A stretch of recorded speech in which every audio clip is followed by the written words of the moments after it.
Ya, halo semuanya. Perkenalkan saya Mutiara Indasari dari kelas 06 SNJE 007 Manajemen Pemasaran Universitas Pamulang. Di sini saya akan menjelaskan mengenai analisis kegagalan dari Transmart.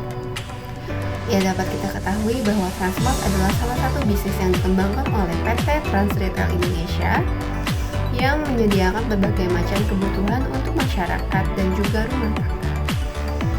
Ya, kita sudah banyak mendengar beberapa kabar bahwa Transmart mengalami kegagalan hingga mengalami tutupnya beberapa gerai retail yang dibuka di beberapa daerah. Maka dari itu saya akan memaparkan beberapa alasan kenapa Transmart mengalami kegagalan. Yang pertama, Transmart mengalami kegagalan dalam strategi bersaing harga dengan retail lain, di mana ketika retail lain menawarkan harga yang lebih rendah, sedangkan untuk Transmart ini dia sudah mematok atau menawarkan harga yang lebih tinggi daripada retail pada umumnya. Yang kedua, Transmart tidak beradaptasi dengan perubahan teknologi dan juga gaya hidup masyarakat. Sebagai salah satu contoh, ketika Indonesia sedang mengalami COVID-19 atau pandemi pada tahun 2019 hingga tahun 2021, Transmart tidak ikut dalam perubahan teknologi ataupun gaya hidup masyarakat, di mana saat itu masyarakat lebih memilih untuk berbelanja melalui platform e-commerce atau aplikasi belanja online. Sebagai salah satu contoh lagi, salah satu pesaing retailnya yaitu Hypermart pada tahun 2019 sudah memiliki e-commerce sendiri, sedangkan untuk tahun itu Transmart sepertinya belum memiliki halaman e-commerce-nya sendiri. Yang ketiga, Transmart terlalu individualis, membuat dia tidak menerima brand usaha lain yang bekerja sama dengan dirinya. Jadi dia hanya akan meletakkan ataupun memberikan tempat ya untuk usaha atau brand yang mau kerjasama seperti Wendy's, beberapa makanan ataupun yang melakukan kerjasama dengan dia. Sedangkan seperti McD, KFC, Starbucks dan lainnya tidak melakukan kerjasama, sehingga tidak ada usaha ataupun brand tersebut di dalam gerai Transmart. Sedangkan kadang beberapa masyarakat seperti sudah memiliki seleranya sendiri gitu, sudah memiliki keinginan sendiri seperti harusnya aku tuh pengen makan ini, tapi di Transmart tidak ada, sehingga mereka lebih memilih untuk pergi ke tempat lain begitu. Lalu yang keempat, promosi tentang brandnya itu terlalu agresif, dimana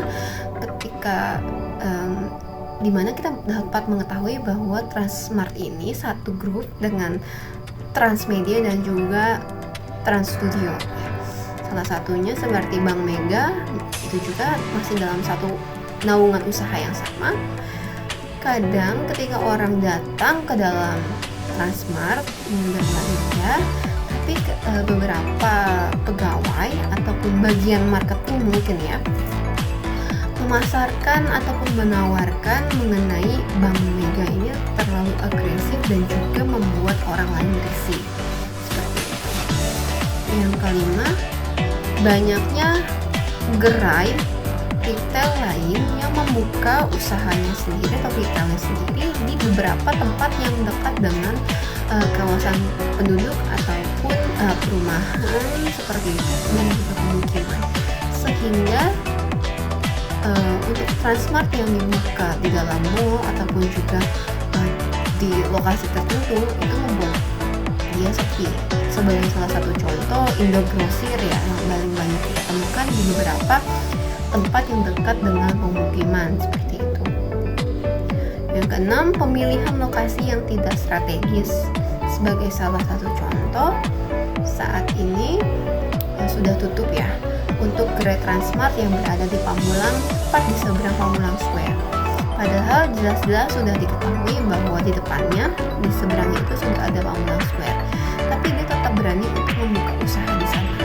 Padahal orang pasti akan lebih memilih tempat yang menyediakan lebih banyak fitur ataupun kebutuhan seperti Pamulang Square. Sudah ada tempat makan, tempat hiburan, tempat belanja, dan juga parkiran yang juga sudah aman, berarti mereka pasti lebih memilih Commerce Fair. Sedangkan untuk Transmart itu yang saya lihat sepertinya hanya menawarkan tempat untuk belanja, tidak ada hiburan, food court dan sebagainya. Lalu dapat dilihat lagi dari tempatnya kurang strategis, di mana lapangan untuk parkirannya terlalu lebar sehingga membuat gedung atau bangunan tempat gerainya ini terlalu jauh dari jalan, sehingga dari kejauhan tidak terlihat bahwa di sana ada Transmart yang dibangun atau dibuka seperti itu. Padahal kalau dia membangun dengan posisi bangunan berada di depan dan juga parkiran ada di belakang, itu lebih strategis dan juga orang pasti akan melihat dengan lebih jelas bahwa di sana ada Transmart. Lalu sebagai salah satu contoh lagi, untuk saat itu namanya belum Transmart, belum diakuisisi mungkin, tapi masih dalam nama Carrefour. Nah, saat itu di Lippo, Supermall Karawaci Lippo, dibuka 2 hypermarket, Carrefour dan juga Hypermart. Nah, Carrefour ini salah memilih, saya kurang tahu salah atau gimana, tapi untuk posisi penempatannya ini kurang bagus, di mana dia tuh terletak di paling ujung. Sedangkan untuk Hypermart itu terletak di dekat pintu masuk setelah gerbang parkir, sehingga membuat orang lebih memilih untuk datang ke dalam Hypermart ketimbang ke Carrefour yang jaraknya lebih jauh. Yang mungkin beberapa teman mungkin tahu kalau Lippo itu bentuknya itu agak memanjang. Nah, sedangkan Hypermart itu posisinya dekat dengan pintu masuk dan pintu keluar. Sedangkan untuk Carrefour ini itu berada di ujung sekali, sehingga membuat dia gagal dalam bersaing dengan Hypermart. Ya, mungkin itu adalah beberapa alasan ataupun analisis mengapa Transmart bisa mengalami kegagalan hingga tutup beberapa gerainya di beberapa daerah. Ini itu saja yang dapat saya sampaikan. Terima kasih atas perhatiannya. Akhir kata dari saya. Sampai jumpa di video lain.